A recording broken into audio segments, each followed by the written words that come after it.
Olá, arreda para cá, seja bem-vindo, bem-vinda a mais um episódio, podcast que você está acompanhando aí com a gente toda semana e já agradeço a sua companhia, deixa o like aí, compartilha, passa para o seu amigo, para o seu vizinho, fazer aí uma corrente para as pessoas acompanharem nosso programa e hoje vamos tratar de um assunto muito importante, aliás, já já vou explicar o porquê desse assunto, antes eu quero agradecer o Sinteac, o Sindicomércio, o SACDL, né, Câmara de Dirigentes Lojistas, e também o sindicato dos hotéis, restaurantes, bares e similares de Juiz de Fora, que são nossos parceiros aqui, né, PC? Que está aqui mais Exatamente. uma vez aqui. Esse tratado de um tema importante que é a saúde mental hoje, né? A gente vem tratando desse assunto no decorrer do mês de setembro, que é o mês de Setembro Amarelo, que é uma demanda que a gente está descobrindo agora com mais ênfase nos últimos anos, mas que a história, quer dizer, a história já nos mostra outros episódios de outros tempos, mas que agora com essa maior conscientização, o número de registros tem aumentado, e aí nós vamos perguntar aos especialistas se aumentou o número de registros ou se as pessoas estão se conscientizando mais agora a respeito dessa questão. Então, os nossos convidados é que vão responder a essas indagações. Conosco aqui hoje, né, o César Mello, psiquiatra, a Hélia Amaral, psicóloga, e o Antônio Guiar, vereador e presidente da Comissão de Saúde lá da Câmara Municipal de Juiz de Fora. E o César está voltando, né, PC, no programa de hoje, esteve conosco recentemente, até para, antes da gente tratar o tema aqui, até para deixar claro uma opinião que você trouxe, né, no programa anterior e que possa ficar mais bem compreendida, vamos dizer assim, em relação aos antigos Sim. manicômios e a relação com a internação compulsória. Te agradeço, Ricardo. Um prazer estar com vocês, ícones do jornalismo de Juiz de Fora.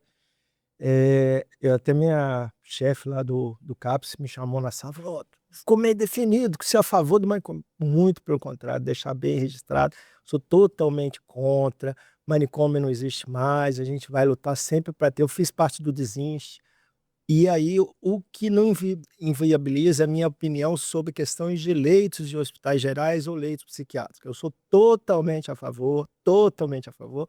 E a gente hoje vai ter um debate com colegas queridos que talvez alguns vão ter, opinião divergente, mas a gente vai trazer dados, né, que eu acredito que vai ser importante e a gente ao longo do podcast a gente traz os dados para vocês. Muito obrigado.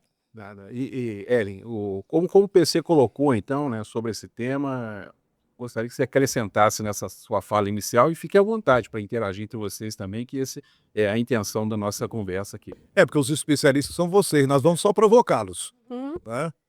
Bom dia a todos, bom dia Ricardo, tudo bom com você? Sua Perfeito, tudo jóia.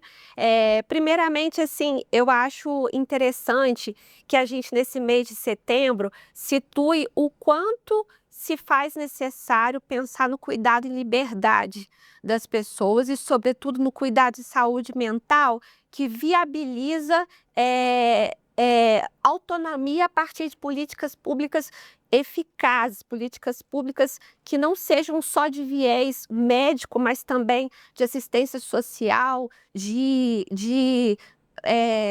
no entanto, assim, de tudo mesmo, estrutural, do ser humano mesmo. Então, assim, o que eu trago, o que eu bato na ideia, como também funcionária, né, do CAPS, é poder trazer essa visão mais de autonomia, mais de liberdade, mais de reinserção do sujeito, práticas menos higienistas, né? A gente tem que acolher esses sujeitos de todas as formas possíveis. doutora Aguiar, muito obrigado pela sua presença também, vereador e também médico.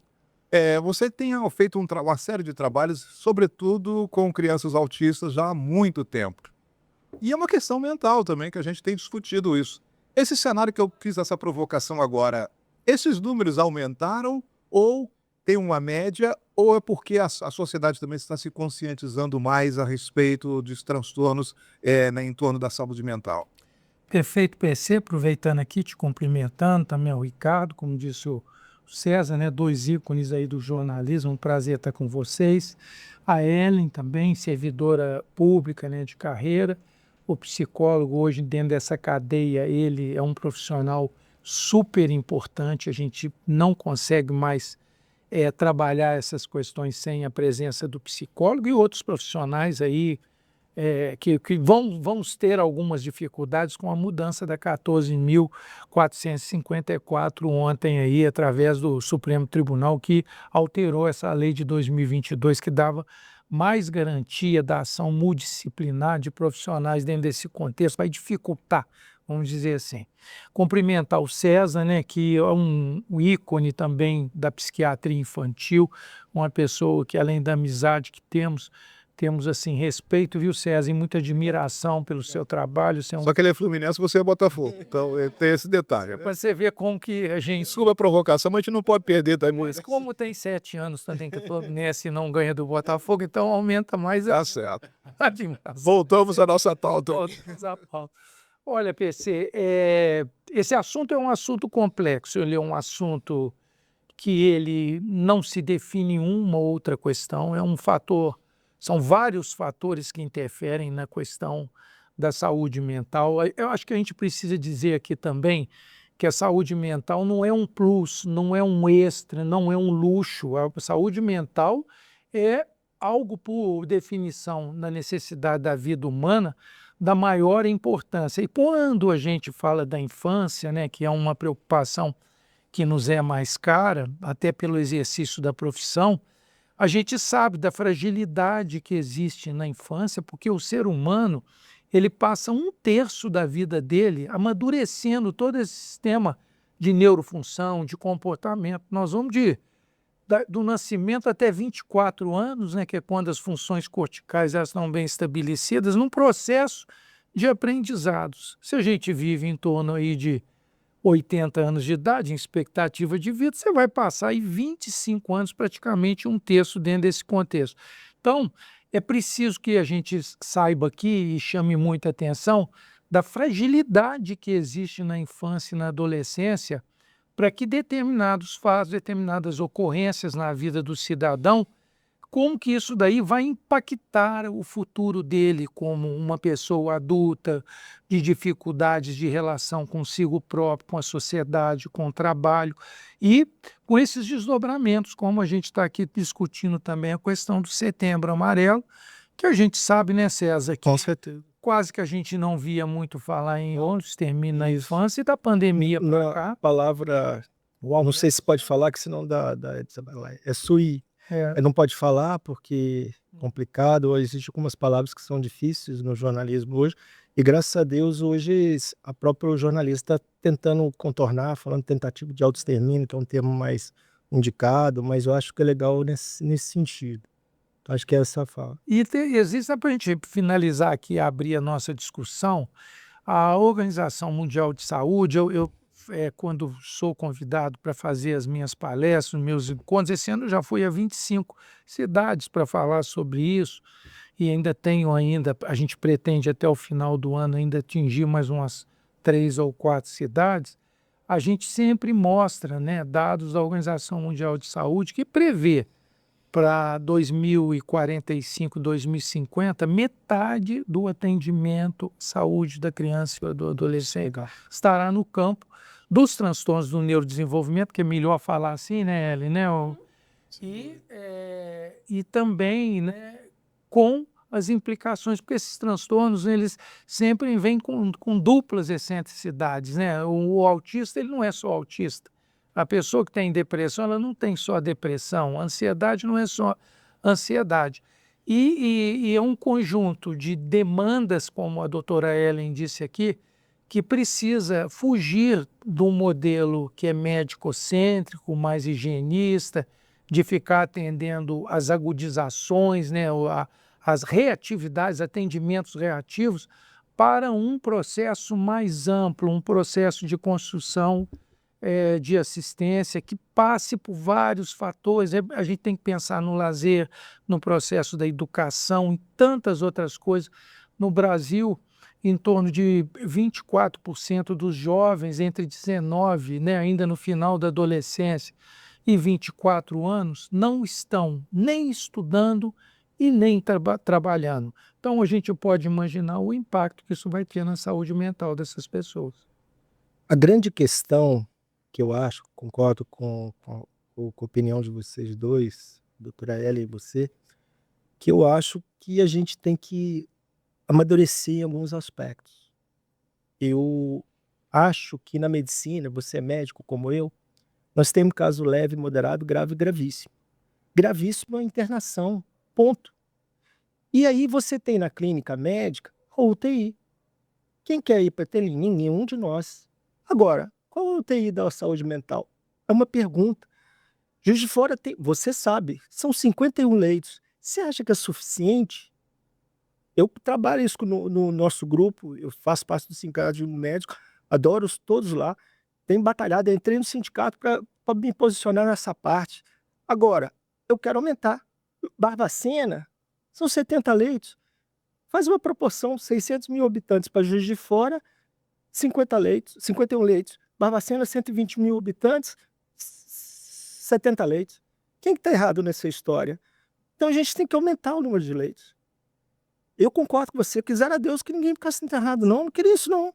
Agora, aparece na nossa frente, nos nossos CAPs, principalmente no CAPs infantil, os colegas que estão me assistindo, o que a gente faz com isso? A gente vai fazer, até porque as clínicas particulares, se você tiver algum familiar, vocês vão internar numa clínica particular. Se o médico falar, duvido você falar não. Se fala com você, duvido você falar não vou internar não. Beleza, é um direito de você ter. Agora, as pessoas têm que crescer, amadurecer e saber que existe internação. Tem que ter leitos. Mas, ô César, a desinstitucionalização ela foi só no serviço público, porque nós sabemos que Juiz de Fora tem clínicas privadas que continuam atendendo internações só de pacientes. Sabe quantos leitos tem a clínica privada? Quanto? 150. Pois é, isso daí, o Rio de Janeiro está vindo para cá uma clínica. E aí são 3 vezes o número que você tem na pública. Eu quero deixar claro, eu trabalho para eles, eu dou aula para eles, eu adoro a clínica, eu não vou falar o nome para não dar propaganda, mas assim, eles têm então, o direito deles, tá certo. Quisera Deus ter mais, se é para favorecer, e tá lotado. Se tá lotado, porque a gente precisa, senão não estaria lotado. Eu penso que a gente tem, de fato, que colocar essa triagem entre casos leves, médios, graves e gravíssimos, como o doutor colocou. Em casos gravíssimos, a gente considera aqueles que o sujeito apresenta risco a ele mesmo ou a terceiros, e isso aí implicaria, sim, numa internação, né? E a gente tem que prestar atenção também, porque a internação ela vem a partir normalmente de um evento estressor para esse sujeito. E esse evento que faz ele entrar em crise, que aí a gente tem que identificar, através de pesquisas e tudo mais, quais são as coisas que têm feito com que esses sujeitos passem por tenham um adoecimento mental. Porque, como vocês mesmos levantaram, a gente está tendo uma crescente, né, de índices de adoecimento mental. Então, o que a gente pode fazer antes de que isso se torne um caso gravíssimo, para que a gente não tenha que chegar a ponto de fazer uma internação que, de fato, é traumatizante para o sujeito, né? Eu penso dessa forma. Deixa eu só colocar uma questão prática aqui. Recentemente, eu nem sei se está mais, mas recentemente eu recebia várias reclamações de que uma pessoa ficava na entrada do bairro Gramely, ali na Batista, quase esquina com a Itamar Franco, jogando pedra nas pessoas, xingando as pessoas, ameaçando quem passava ali. O que fazer com essa pessoa que está ali? Essa situação que o César e a Ellen levantaram. Esse indivíduo, ele apresenta risco para ele e para a sociedade. Essa pessoa ela tem que ser hospitalizada. Mas se ele não quiser? Mas aí, nesse ponto, né, ele não tem Eu tenho a solução. capacidade de definir. O Compulsória. controle, né? Compulsória. Dele, a função cognitiva dele está prejudicada. Ele não consegue entender quais são esses valores.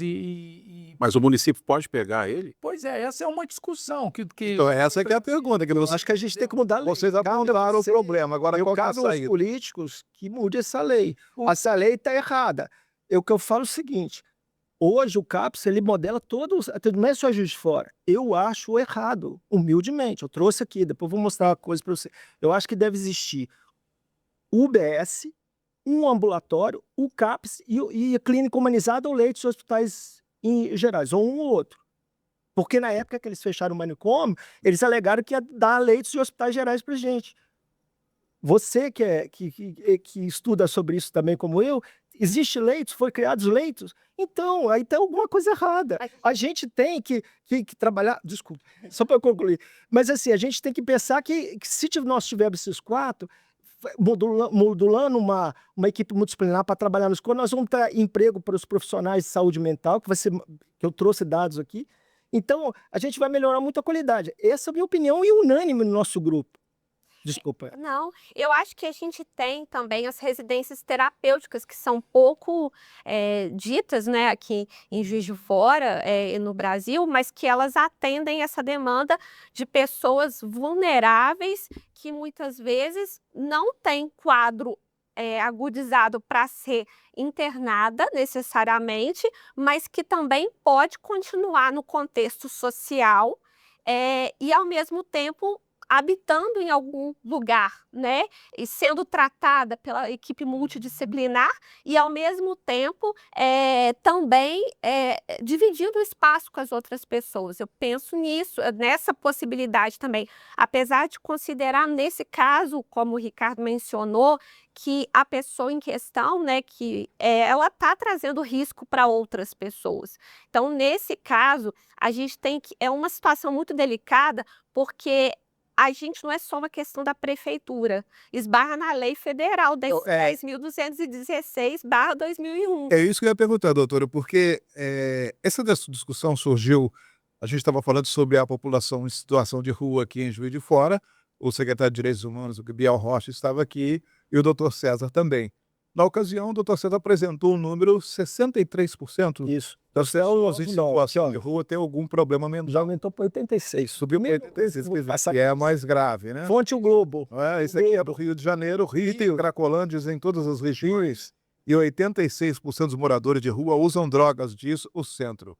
Eu não sei se dá para pegar isso O PC, aqui. Trouxe dados. isso não é um problema novo. O doutor Uriel Eckert, que foi Sim, grande maravilhoso. a tese de doutorado dele, de 20 anos, há 20 anos, mostrava que 57% da população de rua de Juiz de Fora tinha algum tipo de transtorno mental e sem tratamento. Então, isso, o que tem que ser entendido aqui, que nós estamos que mostrar isso para quem está nos ouvindo, é que você tem que estratificar a assistência. Então, existem pessoas, e a grande maioria é assim, que vão se beneficiar de bons tratamentos ambulatoriais, de boas prescrições medicamentosas, de bons ciclos de terapia, de interação, todo aquele processo que existe para a recuperação do indivíduo. E existem aqueles indivíduos que vão ter dificuldade, ou porque tem um adicional de um uso de droga, alguma coisa que vai dificultando. Tem um ambiente familiar que, para mim, hoje, é uma das grandes questões hoje, desse descompasso, né? E a gente pode dizer isso em todos os sentidos. A gente podia aprofundar um pouco nisso, né? Porque o processo da família, do acolhimento e do processo de educação do filho lá da criança é muito importante para a sociedade.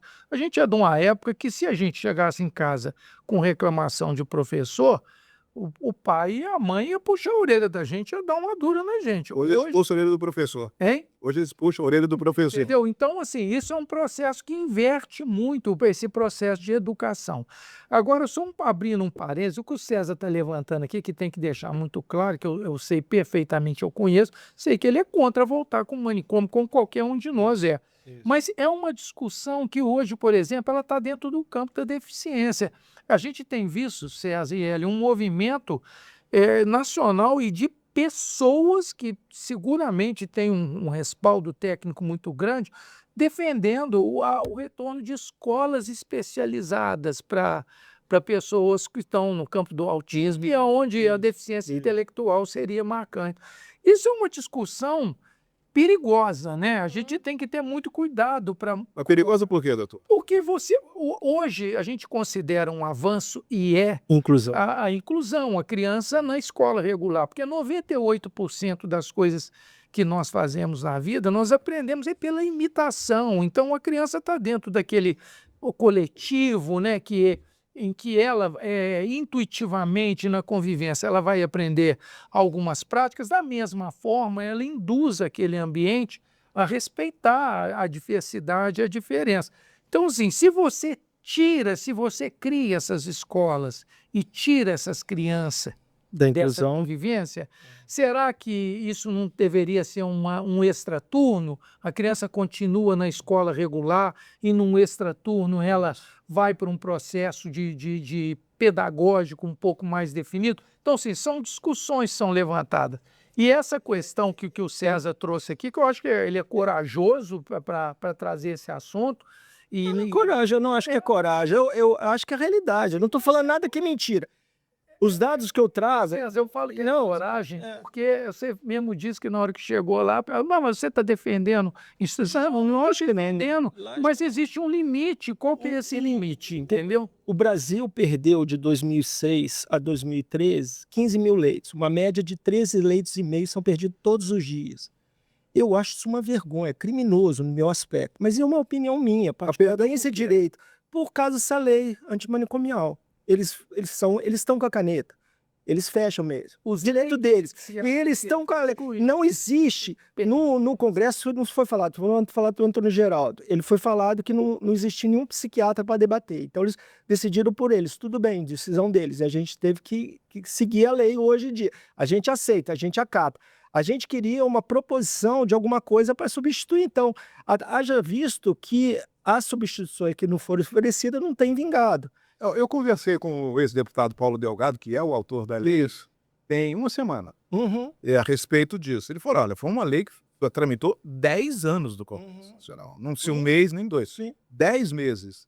E um dos consultores dele foi o irmão dele, que é psiquiatra, inclusive. Mas na lei dele estava escrito criação de leitos de hospitais gerais. Por isso eu estou te falando. Que ele falou assim, ó, o objetivo da minha lei era deshospitalização no sentido de criar manicômio. Dos gerais.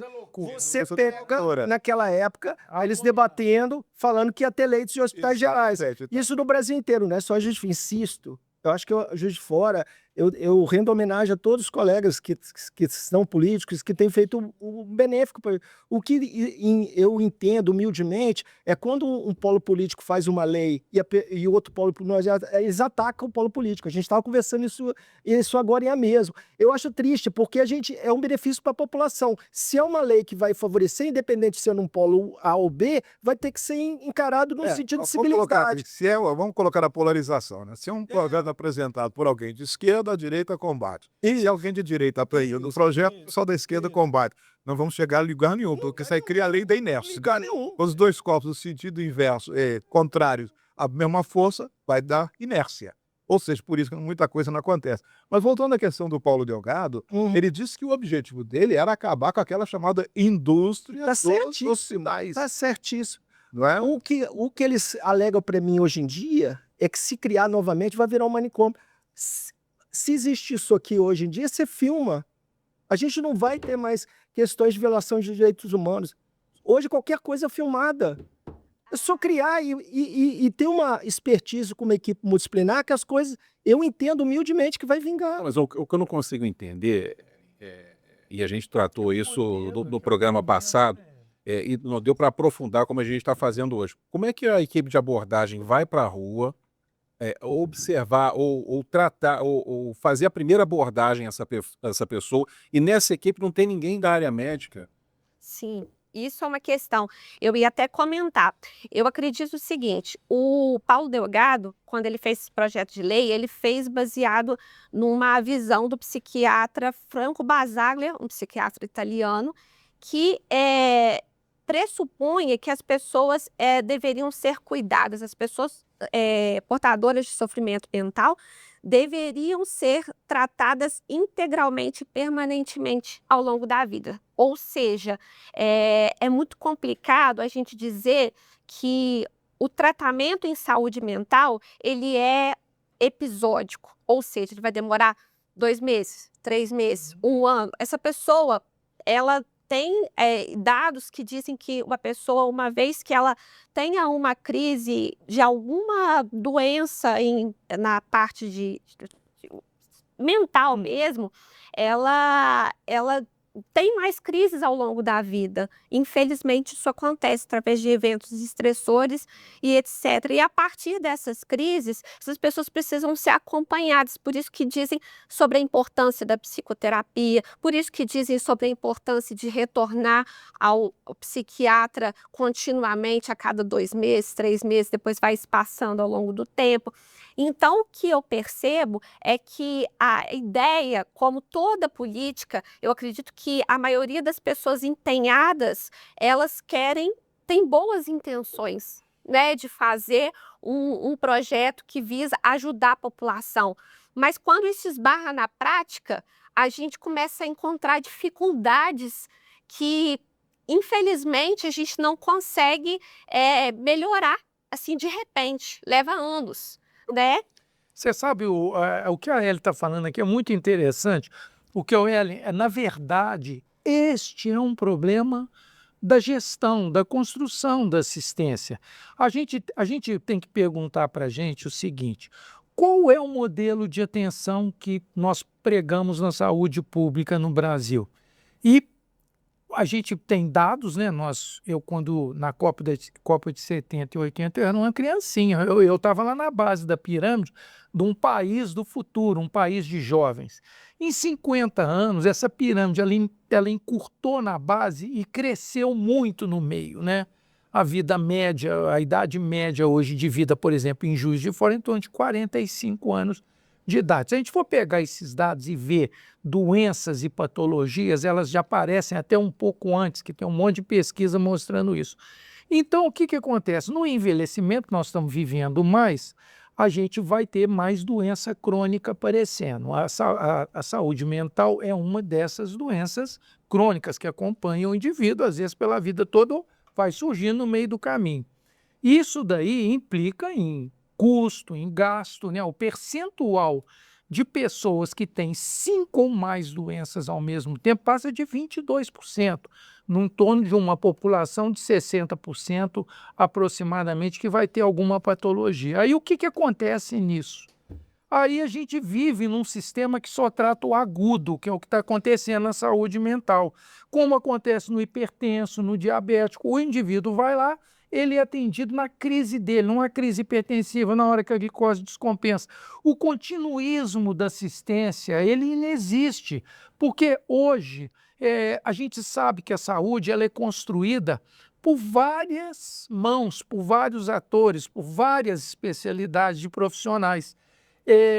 Teve um congresso americano agora, 2 meses de cardiologia, que, por exemplo, eles definiram lá que nutrição é remédio, é medicação. Olha para onde está caminhando a promoção da saúde. Aquilo que você come é como se fosse um remédio, bom ou ruim, dependendo do que você come. E aí, esse continuismo ele não existe. Eu pergunto aqui, qual a pessoa, por exemplo, que consegue uma colonoscopia para fazer uma prevenção de câncer no SUS, que ele consiga em 3, 5 anos, se tiver indicado, repetir esse exame? Eu faço um desafio aqui, qual a pessoa com diabetes, no SUS e no sistema privado também, né, César? Isso não acontece só num lugar. Eu duvido que ele tenha um nutricionista. No SUS não tem. Não tem uma pessoa para dar esse continuismo. E a saúde mental está nesse mesmo bloco, no bloco de se atender as questões agudas, é aquilo que você perguntou, o que garante que a pessoa que está lá na população de rua, que recebeu uma receita medicamentosa, ela vai usar a medicação de... Por isso que muita gente defende a internação também, porque no hospital ele toma o remédio. Em casa, não necessariamente. Não porque só ele reage, mas também a família não tem esse conhecimento. Daí a importância da hospitalização segundo as famílias. Só que, quem pode, doutor César? Interna. Quem pode chamar de andar de cima. Tá com problema aqui. A gente eu coloco aquela coisa. Mas a grande massa que vive às custas do SUS aí, como é que vive? Uma frase que ficou na época do nossa outra, eu falei, clínica para rico pode, para pobre não pode. É isso daí. É uma pergunta. Mas nessa questão, gostei da fala da doutora, que excelente. Eu acho que falta muito terapia em Juiz de Fora, falta profissionais de psicologia. E aí, dentro da lógica que você está falando da medicina, eu acho que a saúde mental ela engloba essa equipe multidisciplinar e a prevenção é sempre, eu vou sempre falar, Só que existe essa parte da internação que é a nossa luta. O doutor Quirino, quem não conhece, ele foi secretário de saúde do governo Temer. Ele, na época que levantou essa lebre, ele fez uma pesquisa falando que depois que fechou os manicômios, a saúde mental, nós vivemos na Suíça brasileira, melhorou tudo. Aí ele fez um levantamento junto com a Associação Brasileira de Psiquiatria, falando do aumento de número de moradores de rua, aumento de moradores, de pessoas presas. Hoje você tem celas especiais por transtornos mentais, aumentou de morte por mortalidade na saúde mental, aumentou, triplicou o número de suicídio, aumentou o número de afastamentos do INSS, ele fez esse levantamento. Eu, em virtude dessa fala, porque eu não vou acreditar nele, porque vai ficar um viés só médico. Eu resolvi fazer uma pesquisa, tá? Trago para vocês uma aula que eu criei, chama Política de Saúde Mental, que eu fiz uma referência, depois eu vou entregar até para vocês, eu fiz uma referência que eu cito fontes de jornalistas. Se realmente ele estava com a razão ou não razão, aí entrego para vocês ver quem que está com a razão ou não. Eu trago essa aula para o pessoal da residência médica, os levantamentos, aí tem o Globo, Folha de São Paulo, Estado de São Paulo, então tem várias coisas, e é muito triste você ver uma realidade desse aumento, e ele estava com a razão, porque os jornalistas, eles aprofundaram nesse tema, e aí a gente tem que debater a partir daí dessa situação que a gente vive na saúde mental. A gente não quer a volta do manicômio, mas a gente quer uma solução, pelo menos na questão de urgência e emergência. E outro assunto também que pode entrar na pauta, a volta dos ambulatórios que existia lá no... Você lembra esqueci o nome daquela rua. Espírito Santo, não. Que era em frente a uma praça ali. Vou falhar o... Lá no centro ou no bairro? No centro. Ah, Santo Antônio, paralela... Os Minelic de carro. Isso. Então, existia um grande ambulatório que funcionava, então era muito atuante. Então, essa forma de prevenção, só que foi criado essa lei que foi tudo delegado aos CAPs, e eu tenho a honra de falar, tenho muita liberdade de falar, que eu fui um dos criadores dos CAPs infantil. Eu amo o pessoal do CAPS, o pessoal veste a camisa, todo mundo, mas eu falo assim, eu não consigo, quando a coisa me toca, eu quero melhorar a saúde. Eu não sou político, tá? E eu falo, não tem pretensão nenhuma. Se alguém falar que eu tenho pretensão política, não tem. Se eu for candidato agora, não vota em mim, vota no Antônio. Doutor, eu acho que também a gente tem que pensar que existe uma questão econômica por trás de tudo isso, que é a questão seguinte: um leito hospitalar, ele é muito mais caro, né, do que a prática do tratamento de CAPS, de residência terapêutica, de redução de danos. A questão é que hoje no Brasil a atenção terciária, que é a urgência e emergência, ela é muito demandada e ela é muito mais cara do que a atenção primária, prevenção, promoção de saúde.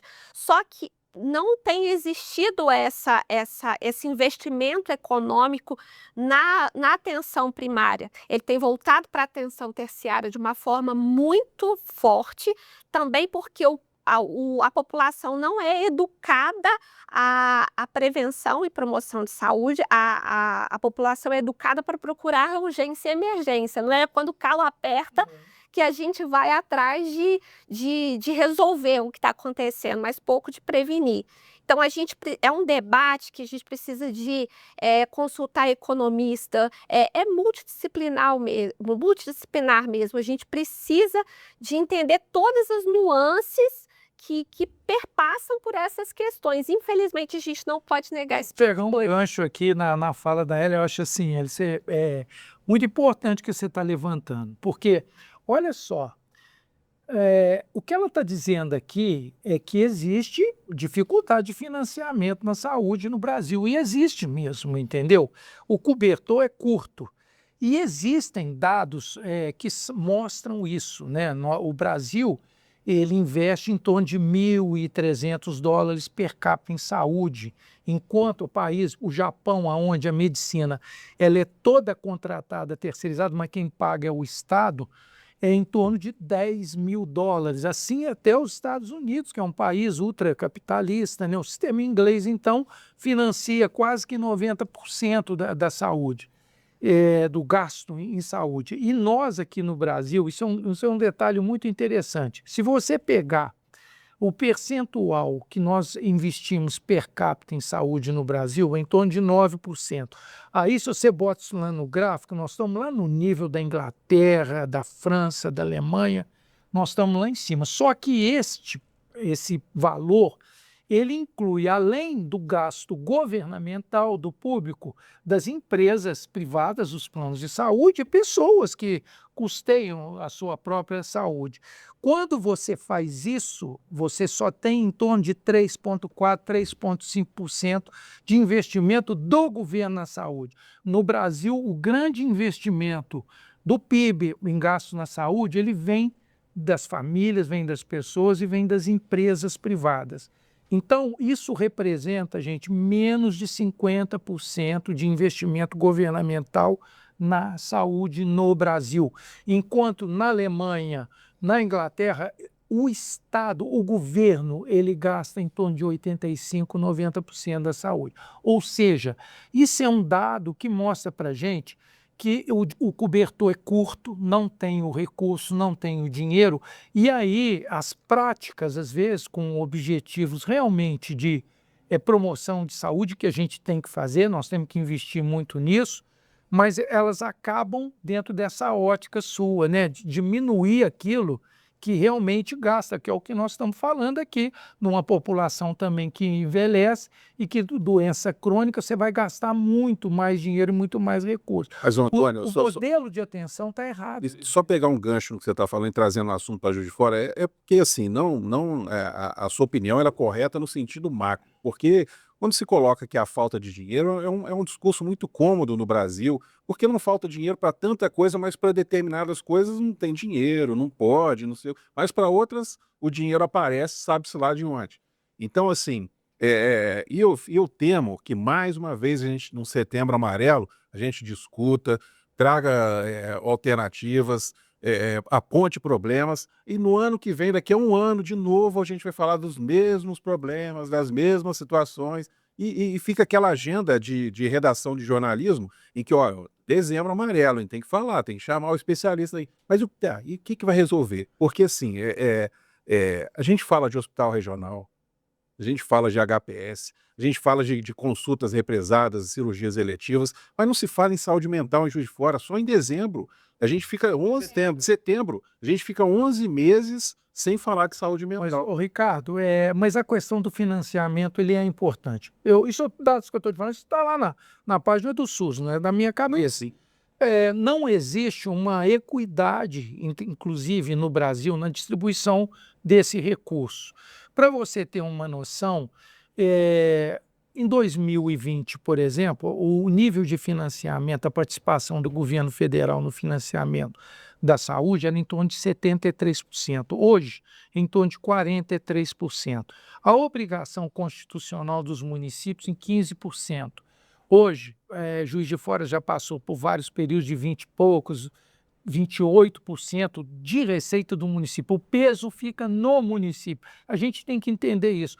Que é um outro dado que a gente tem que analisar financeiramente, porque isso tudo custa dinheiro, leito de UTI, tudo isso que você faz, isso tem um custo, isso não vem de graça, você tem que contratar material humano, remédio, um monte de coisa. Juiz de Fora tem um orçamento anual em torno de R$339 mil para gastar com a saúde. Nós aqui, uma cidade de 600 mil habitantes. 30% desse recurso vai para o bloco MAC, a média e para a alta complexidade, que é o que traz o problema para a gente, que é a porta de hospital, o paciente que fica agarrado. Você faz uma continha que você vai ver quanto que nós temos de teto MAC. Você pega Ribeirão Preto, em São Paulo, que tem 700 mil habitantes, 600 e poucos mil, em torno de R$1,2 bilhões. Não, você está falando Juiz de Fora 300 milhões, então, né? 339 milhões. Não, você falou 300 mil, eu fiquei... Não, até 339 milhões. Então, aqui a impressão está... Mas lá, 1,2 bi, quase que 4 vezes alguma coisa o orçamento de Juiz de Fora. Então, a gente vai vendo que não existe o mesmo tratamento para essa distribuição de recursos. Mas quer ver um serviço de saúde que funciona? Ricardo, deixa eu só pegar um gancho aqui. Nós convidamos o médico pediatra Antônio Aguiar, mas veio o vereador junto. Sim. E aí eu tenho que perguntar. Agora, no dia 30 de setembro, termina o prazo para vocês discutirem a LDO, não é? Aliás, está na Câmara Municipal agora as metas fiscais. Quando vocês discutem as rubricas de saúde do orçamento municipal, não há como vocês apontarem para a prefeitura, precisamos de mais. Sim. É que a Câmara tem que indicar o problema, mas também tem que indicar de onde vai tirar o dinheiro. Não dá para melhorar essa questão da saúde?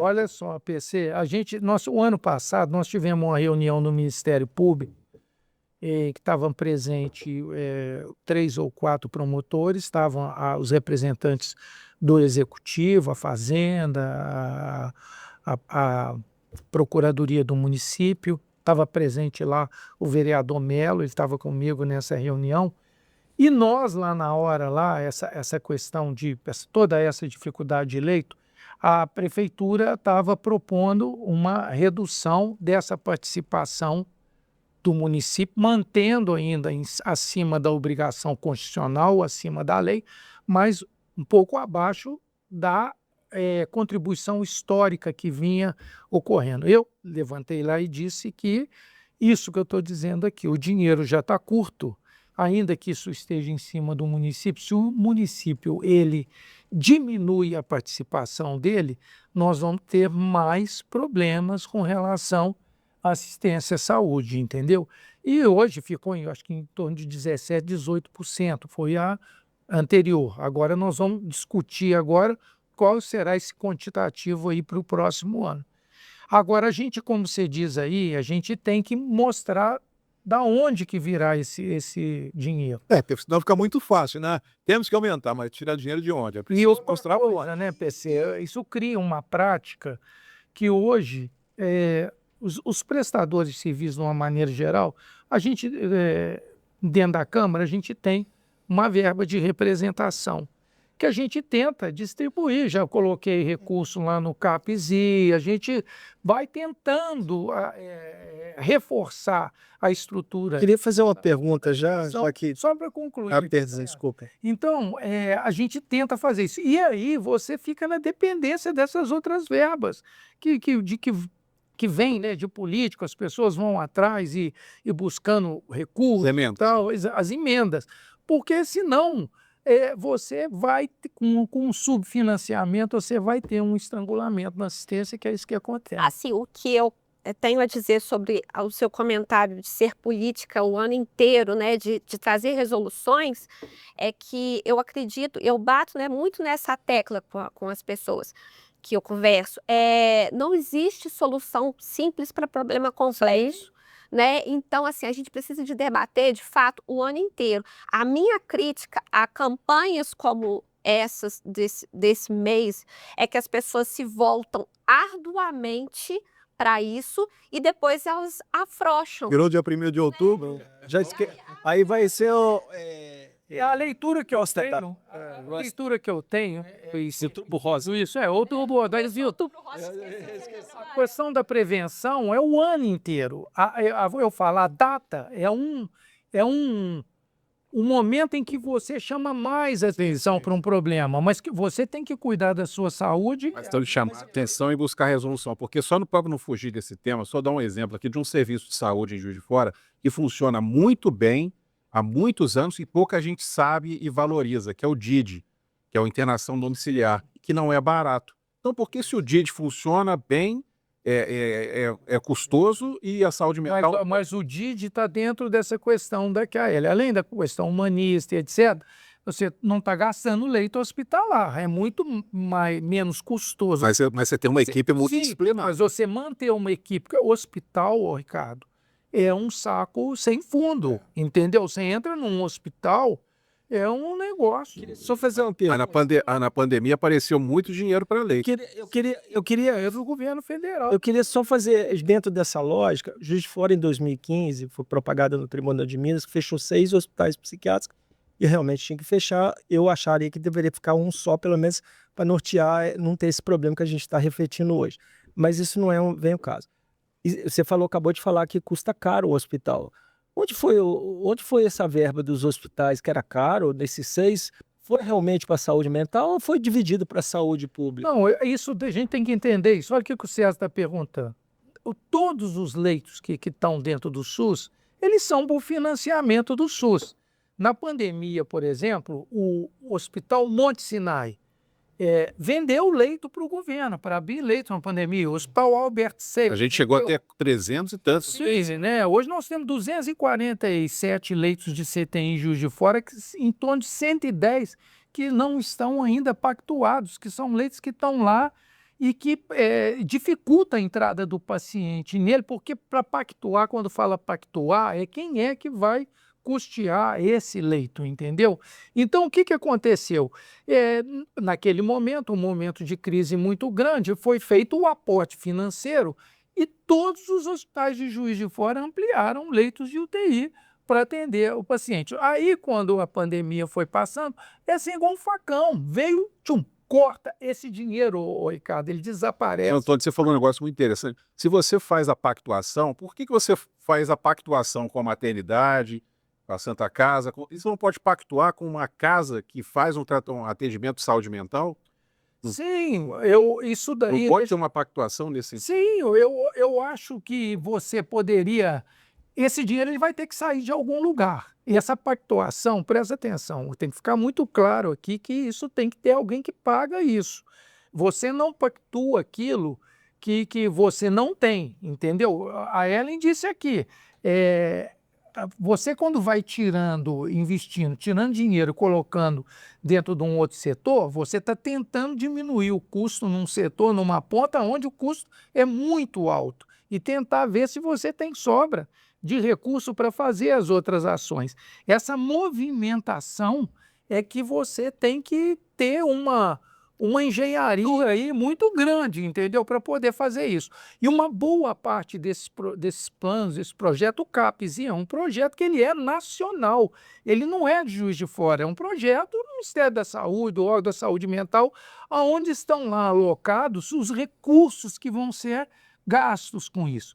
Eu vou te mostrar aqui, para exemplificar a dificuldade, nós estamos vendo o governo falar que vai montar os centros agora de reabilitação, que na verdade eles estão tentando criar uns centros de atendimento a autismo, etc. É louvável que se faça isso, porque nós já estamos atrasados nisso há muito tempo. Porém, o modelo que está sendo colocado a princípio, e as comunidades estão questionando muito, é um modelo que não contempla a reabilitação dessas pessoas, que é você ter uma equipe multidisciplinar e cada um com seu papel, com a sua função dentro desse sistema.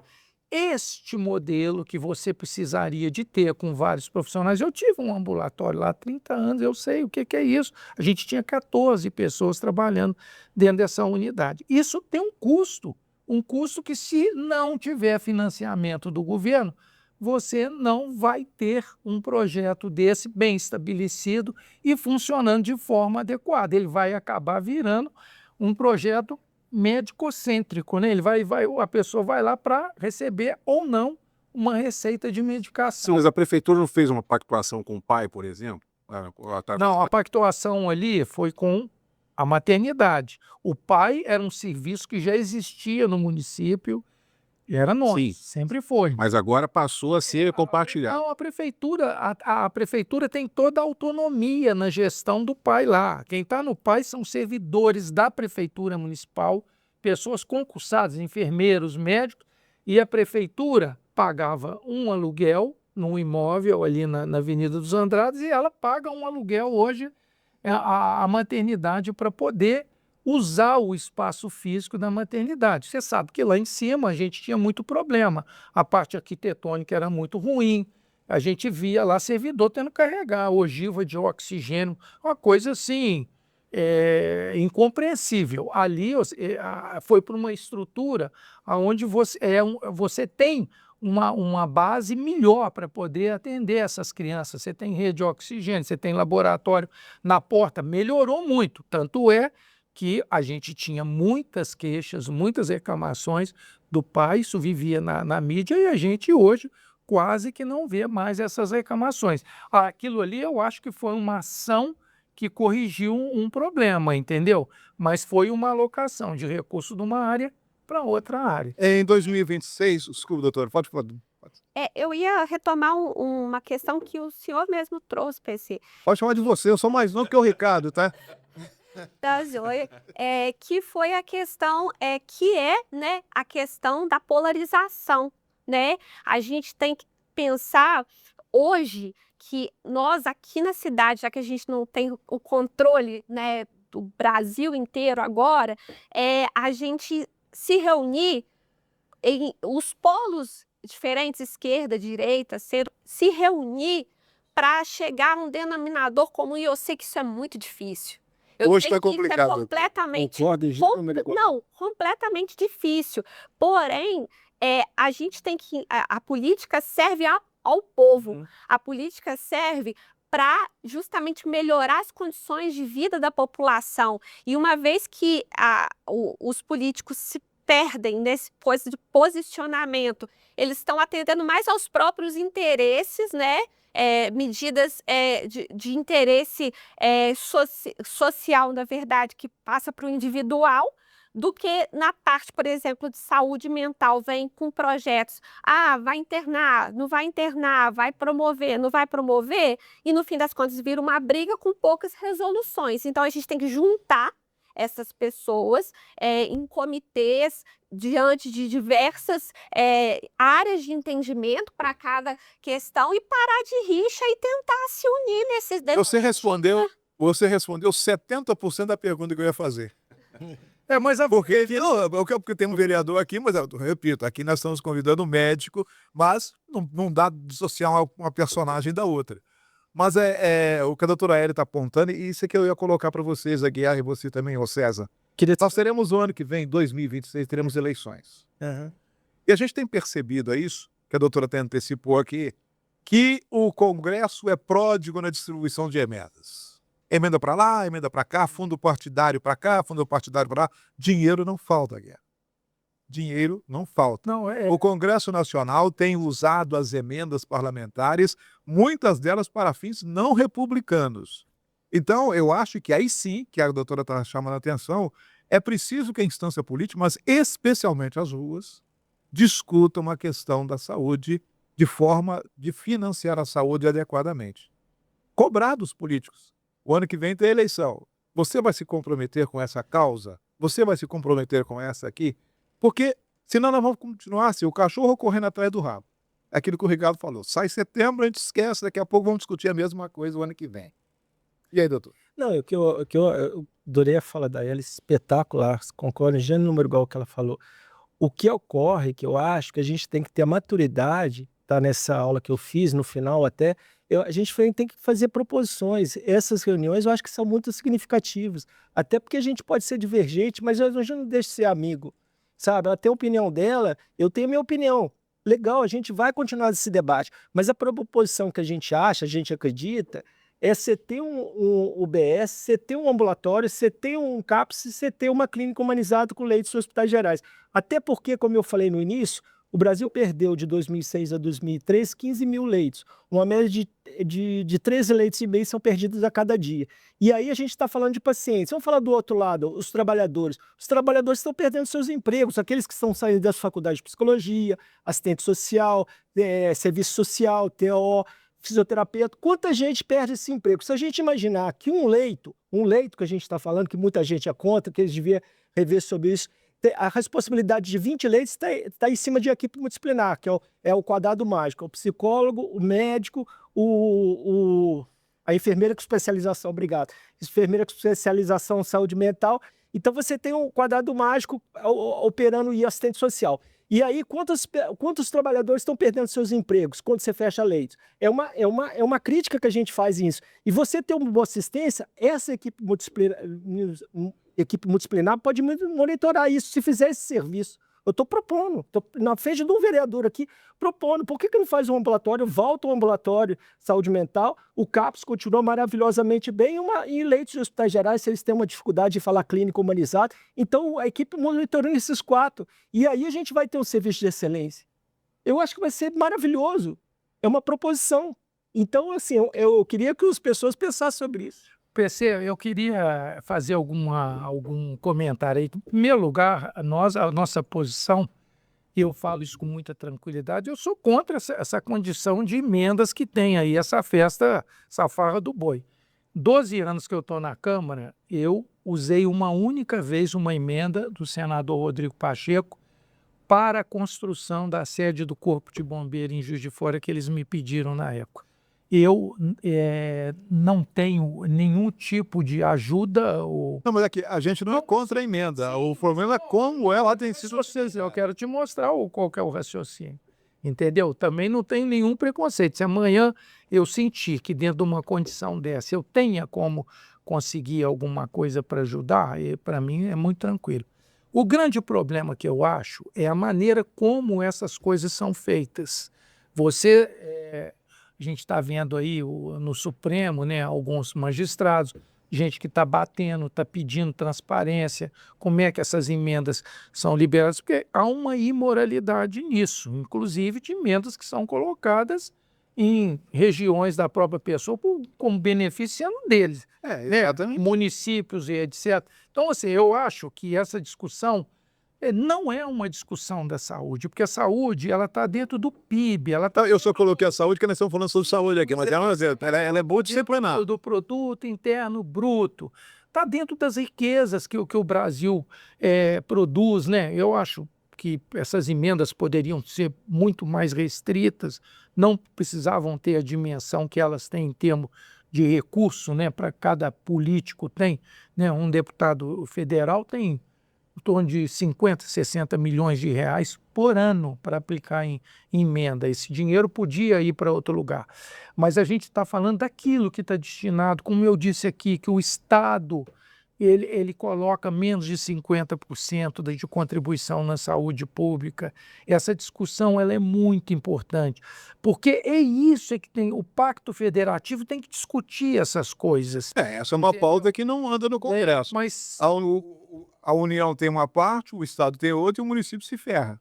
aí não Porque na hora de reclamar, o cidadão não vai na casa do deputado, não vai na casa do governador nem do presidente, vai na casa do vereador e na casa do prefeito ou da prefeita. A luta da gente é desesperadora, porque a gente, por ser médico, o César passa por isso com toda certeza.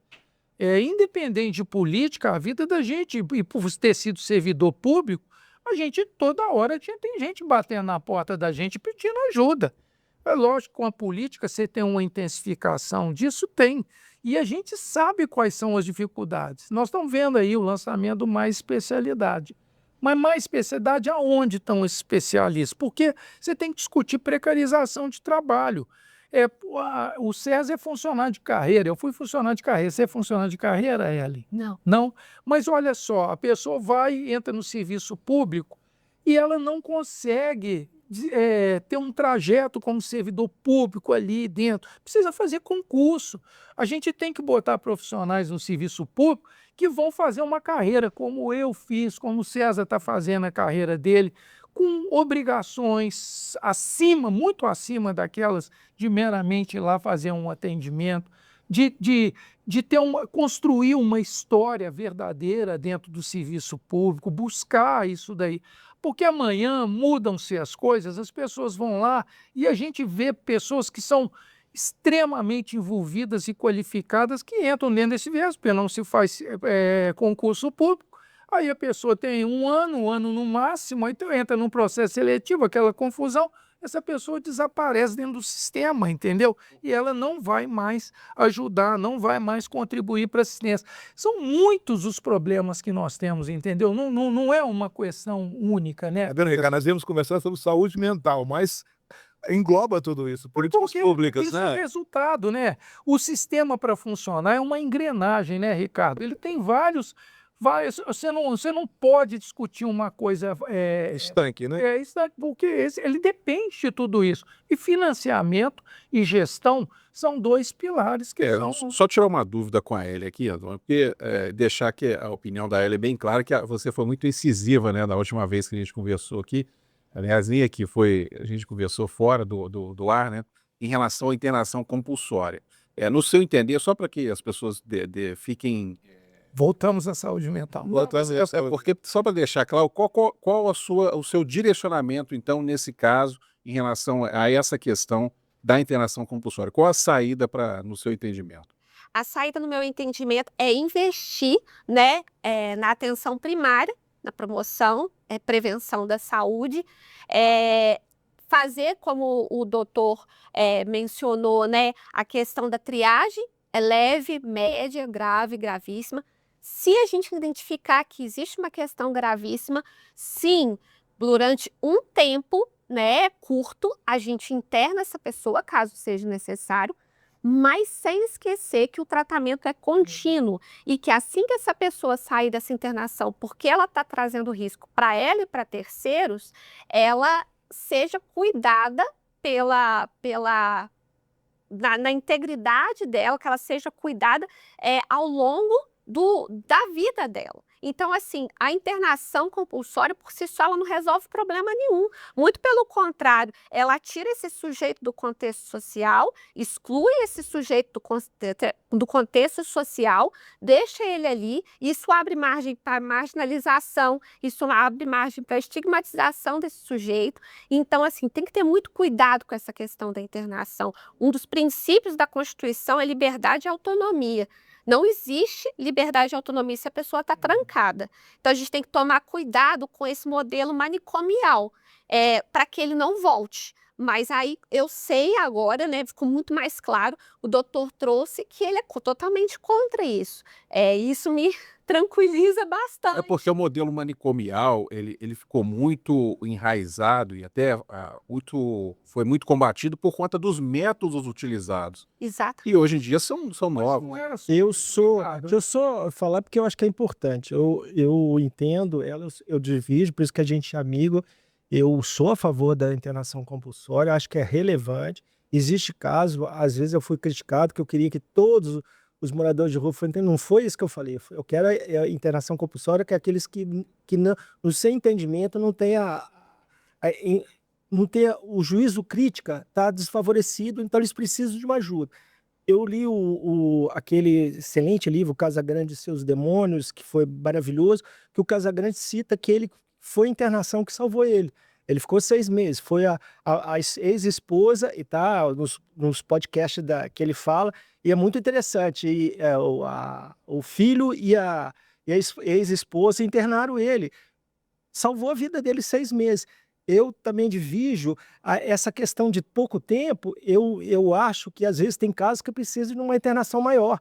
Depende de cada caso é maior. Então, tem casos que eu quisera Deus. Era uma briga que eu tinha com outro colega, que eu não vou falar o nome, que é chato. Mas ele divergia de mim naquela época. Ele falou: não, mas se existe internação juiz de fora. Não existe. A internação, no meu entendimento, que não é internação que funciona. Um dia e depois você libera, isso não é saúde mental, meu camarada. Tem casos que fica 6 meses, tem casos que fica 1 ano. Eu queria que ficasse, não, mas tem casos que precisa ficar mais tempo. É isso, simplesmente é isso. Só para pontuar aqui, só lembrando o seguinte, o modelo dos manicômios no Brasil, e eu vi isso aqui porque a gente participou Eu participei. dos hospitais aqui, né? Eu já estava na Câmara, 80% de quem estava lá era alcoolismo, entendeu? Então, ali o transtorno ali da doença mental tinha um outro tipo de fundamentação, que era o álcool. Outra coisa, o modelo de manicômio foi usado por muitas famílias que queriam ter um ente longe deles e tal, uma atrocidade muito grande. Essas pessoas eram colocadas nesses hospitais. O Paulo Coelho foi internado porque o pai dele queria que ele ficasse. Pois é, agora nós estamos aqui discutindo aquele paciente que precisa de um cuidado adicional. A gente, obviamente, não pode falar em modelo manicomial pensando naquilo lá atrás, que isso daí... Porque as imagens eram degradantes. Agora, outra coisa que a Ellen falou e que eu disse aqui no início, nós temos um problema que qual que é o contínuo de tratamento que as pessoas têm? Não é só na saúde mental, não, é no diabetes, na hipertensão arterial.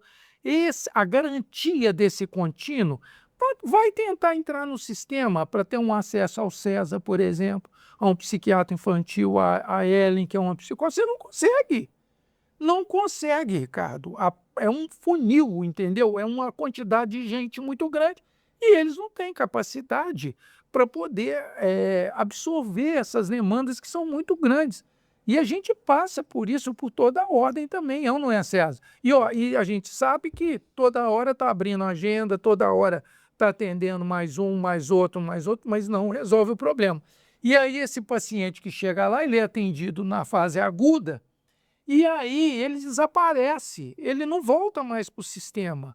E ele precisaria voltar na psicoterapia, num grupo, né, de trabalho, de arte, de alguma coisa, para que essa pessoa pudesse reconstruir, para que ela pudesse ter uma condição de voltar à vida dela o mais normal possível. E o que a comissão, Antônio, pode propor ao município, nesse sentido de uma efetividade, assim? Eu converso sistematicamente com os gestores de saúde, fiz isso daí com o Ivan Schebre, meu amigo, fiz isso daí com a Ana Luísa, já tivemos algumas conversas com o atual secretário, a gente tenta mostrar essa questão da atenção, que o nosso modelo de atenção é um modelo de atenção que ele está meio distorcido. Nós estamos atendendo só agudização, reagudização em tudo, não é só na saúde mental, não.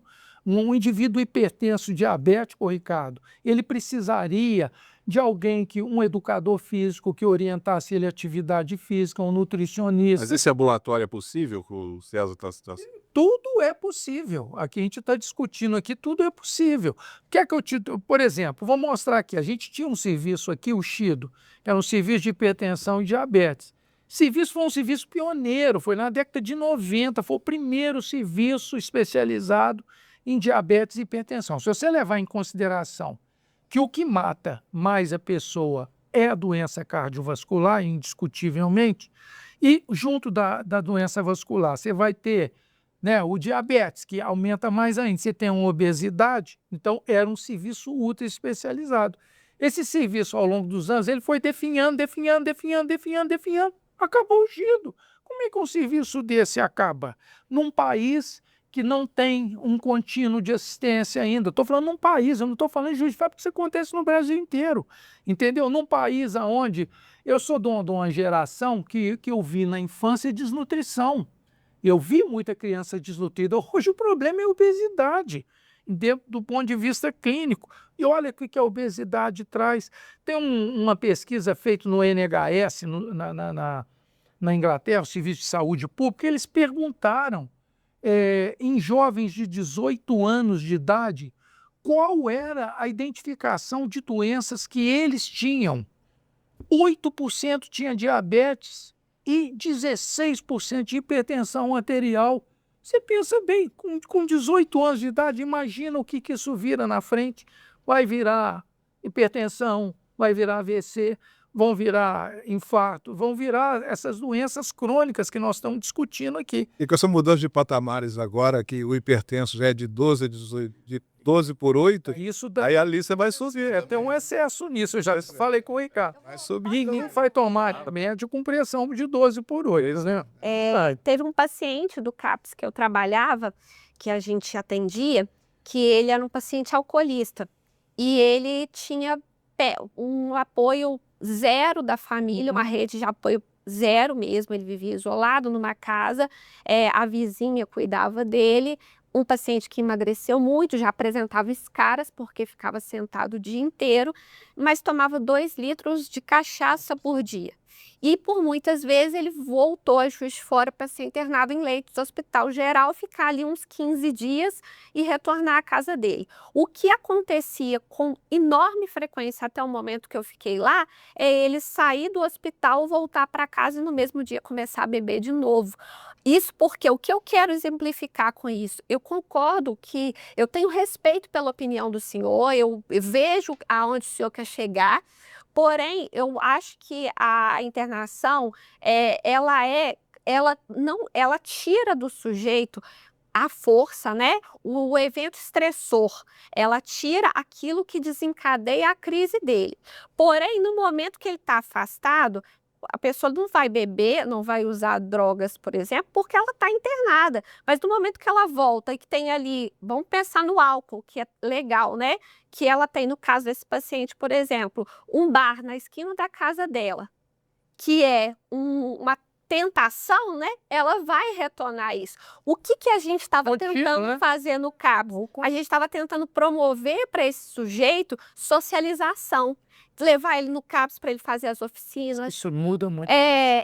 reinserir ele, ter uma rede para ele ter amizade, fortalecer o vínculo com ele, com a família, tentar juntar ele de novo com essa família, fazer ele tirar a documentação dele necessária para ele se ver como cidadão, ter uma dignidade na existência dele, junto com o trabalho do CRAS também.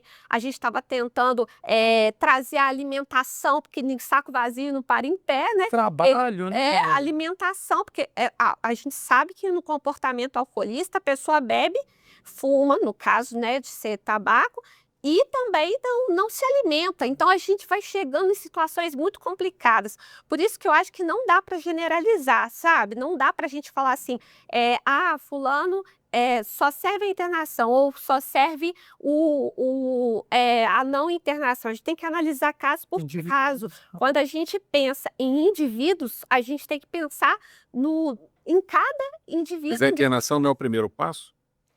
Se apresentar risco. Nesses casos, né, que foram colocados, tem que ter muito cuidado, né, cara? Porque a gente não resolve problema com essa complexidade com medidas que são muito simples. E uma coisa assim, a gente tem que bater muito nessa tecla, né, Ellen, que é o continuismo da assistência. Se você não tiver, eu disse aqui, o hipertenso, diabetes, se ele não tiver uma sequência depois de um evento que levou ele a uma consulta, ou o paciente com transtorno mental, se ele não tiver um continuismo, que é isso que ela está explicando, você dar dignidade para o indivíduo, tentar inserir ele dentro da sociedade, criar vários mecanismos, isso é feito por equipe multidisciplinar, a pessoa volta para o mesmo lugar, a chance é muito grande, né? Eu penso diferente, gente. Eu peço desculpa, mas eu Não, precisa desculpar, acho não. Divergência é que você acha assim. Divergência a gente milita com família. A estatística mostra que uma boa internação recupera o paciente. Eu entendo que existe casos isolados. Uma boa internação com uma equipe multidisciplinar, com o Vicente trabalhando, e dentro dessa lógica, eu trabalhei no CEPAI, para quem não conhece, era o único hospital que internava em Belo Horizonte. A gente fazia maravilhas lá, recuperava as nossas crianças e adolescentes. Você conhece o serviço. Então, assim, eu defendo a interação com os residentes. Eu acho assim, cada caso é um caso. Eu entendo, a família nos procura, isso várias vezes, Ricardo e Paulo, várias vezes. Doutor César, eu quero levantar um dinheiro para internar naquela clínica particular que é 35 mil por mês, pelo amor de Deus, eu preciso levantar essa grana. Todo mundo está levantando dinheiro para internar. E aí, como é que você faz com isso? Eu queria uma solução para isso. Então, sim, você não vai mudar a cabeça das pessoas de um dia para o outro. Eu entendo. É por aí? Por aí. Por aí. Isso é muita coisa. Eu tenho um modelo nessa aula que eu dou, um dos melhores, Paulo? Um dos melhores hospitais que a gente conhece chama Bairral, que é em Itapira. Eu vou citar o nome porque está aí, eles fotografaram. Eu queria um modelo que só interna gente importante, bacana. Então esses artistas, às vezes, que vão propagar alguma coisa, às vezes interna nesse Bairral, por exemplo, que é um excelente, considerado o terceiro hospital da América Latina, e recupera, como foi citado o Casa Grande no livro dele, que é maravilhoso, cito para vocês lerem, para vocês entenderem. A preocupação é a população SUS. A população SUS. Foi o que eu disse aqui, a desinstitucionalização, que foi importante por todos os aspectos, ele atingiu a população mais carente, porque os hospitais privados continuaram, as clínicas privadas continuaram. Eu estou até assustado com esse valor aqui, porque... ele fez um indicativo. Só para a gente concluir, a gente já está mais de uma hora do programa, só para a gente finalizar aqui. 2 horas. Não, pode voltar para outro programa. Essa discussão vai para a Câmara. Já tem um projeto de lei falando de internação voluntária e internação involuntária. A Câmara está preparada para debater esse assunto sem politizar e tratar o tema como uma política higienista? Infelizmente, a gente entende que a discussão política será inevitável dentro dessa questão dos extremos. Mas eu entendo que um tema desse, ele deveria levar a uma audiência pública, por exemplo, deveríamos chamar profissionais que são a favor, profissionais que têm críticas aos tempos, porque tem que ouvir todo mundo, entendeu? Para que aí você amadureça um posicionamento. E agora, sempre lembrando, né, que nem tanto ao céu, nem tanto à terra. A gente tem situações que você não tem alternativa, né? A pessoa, às vezes, ela tem que ser levada ao processo da internação, como um sujeito que está com uma dor no peito, ele tem que ir para o hospital, é a mesma situação, uma situação clínica. A discussão é que talvez incomode mais, que é o que está sendo levantado aqui, é você retornar com um modelo de hospital psiquiátrico que foi muito danoso para a história da sociedade brasileira, para a nossa história, né? Lógico que a gente tem um outro viés hoje, o desnudamento, né, dessas coisas que aconteceram dentro desses hospitais, né? Tem a Daniela Arbex aqui, nossa jornalista brilhante, eu vi o filme dela, li o livro, o Holocausto, né, que é impactante aquilo, né? Mas o que me preocupa, eu não quero me estender muito não, mas o que me preocupa é que essas pessoas que passam por isso, ao invés de elas estarem indo para um centro de tratamento, elas estão indo para o Ceresp. Elas estão sendo tratadas como criminosas, quando na verdade elas não estão, muitas não são. Muitas não são. Elas são problemáticas no sentido de ter uma saúde mental comprometida e severa. Só que elas vão começar a ser tratadas como criminosas. Se elas forem conduzidas... Não, mas elas estão sendo, já estão sendo. E aí você começa Mas isso aonde? Não existe Sim, internação possível. Não, elas estão sendo levadas porque elas cometem delitos, cometem crimes por conta de uma perturbação mental, agridem uma pessoa, quebram uma vidraça de uma loja, e entre outras coisas. E aí leva para o Ceresp. Ou seja, você começa a criar outros problemas. A pessoa tem um sofrimento mental e face daquilo, eu vou e te mato. Aí a polícia me prende. Aí como tá nessa aqui, ó, matéria aqui, ó. Matéria aqui, ó. Aumentou o número de celas especiais procedimentais. Em vez deles tratar a causa, eles estão tratando a consequência, meu. Esse é o problema. Mas é o que a gente está discutindo aqui. Exatamente. Existe um contínuo de tratamento no sistema de saúde no Brasil? Não tem. E não tem por vários motivos. Você não tem os serviços especializados. Você não tem um quantitativo de recursos humanos para atender a população. Acabei de dizer aqui. Tenta a gente conseguir atendimento no CAPS para você ver a dificuldade que é. Não entra, porque tem um funil. Isso significa o quê? Que não tem gente para poder atender essa demanda dessa população.